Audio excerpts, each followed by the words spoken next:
The next game that we get the opportunity to talk about is the sequel to Middle-earth: Shadow of Mordor. It's Middle-earth: Shadow of War that has an officially announced release date. Guys, it's October 10th.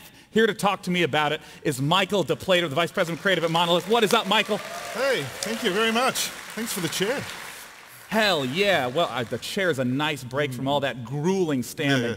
And it gives us to do one of the most iconic things in PC gaming, this posture. There. Thank you. Now, we've heard about the October 10th release date. What are some of the things that have been changing and building upon Shadow of Mordor in terms of Shadow of War? I think what we've tried really hard to do, although it seems pretty obvious, is take the things that were good, that worked in the first game, so our combat and the Nemesis system and this world that we'd created, and to build on that, but also to take the lessons we learned in the first game and really improve those. So really make this into a truly epic fantasy that's kind of up there with if you go and see Return of the King or Lord of the Rings, and really focusing on the story and the characters as well. I mean, you've been talking all throughout about how important story is in Shadow of War. What does that mean in terms of the work that you're doing? It means paying off the epic scale, so having these titanic full-scale battles. It means the stakes of the story, so we're facing the most iconic and powerful villains, you know, Sauron and the Witch King and the Nazgul. And it means having these incredibly memorable and personal characters, so allies and enemies that you're working with. And in terms of E3, what are the types of things that you're showcasing here that people can see? Oh, the reason we're really excited for E3 is two things. People being able to get their hands on the game and play it. And also that we're going to be giving demos of the game. But because of the Nemesis system, every single demo we give, we have no idea what's going to happen. That's awesome. We don't know which orcs or which characters are going to turn up, which stories are going to happen. So every single time people go and see the demo, they're going to see something new, and so are we. And because of that, we really wanted to share that, not just at E3, but for anyone who wants to tune in and watch those demos as well. Yeah, and of course you see all the information for how to watch those online throughout the entire duration of E3. I know that in a moment we're going to get a chance to delve a little bit more into those story bits with a unique cinematic based on one of the characters that was in the trailer. Can you introduce her for us, Eltariel? Yeah, so she's one of the new characters we're introducing into the world and into our story, Eltariel. She's the Blade of Galadriel. So she's essentially an assassin that's been sent to Mordor to hunt down the Nazgul and to hunt down anyone corrupted by a ring of power.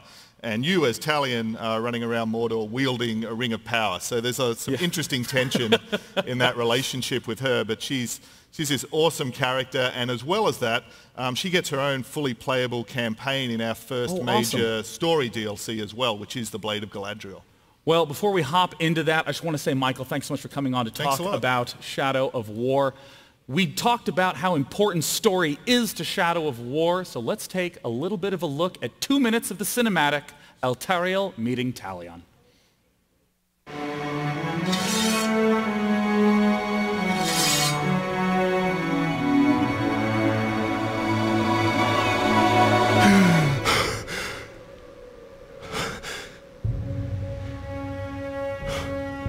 So it is true.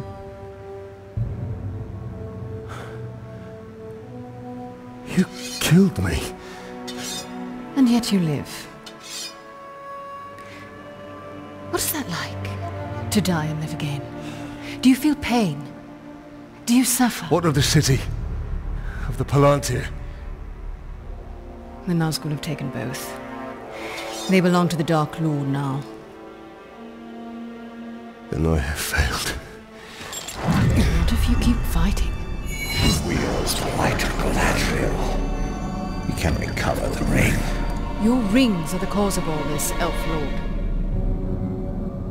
You can see him. I see him. Who are you?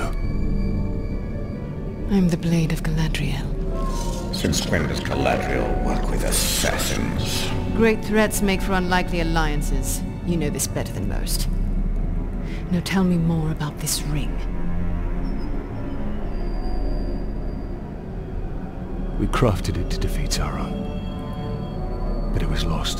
The Nazgul will be drawn to the power of the ring. We cannot let it fall into Sauron's hands. The light of Galadriel, give it to us! Stay your hand! My light will protect us, but it will not leave my side.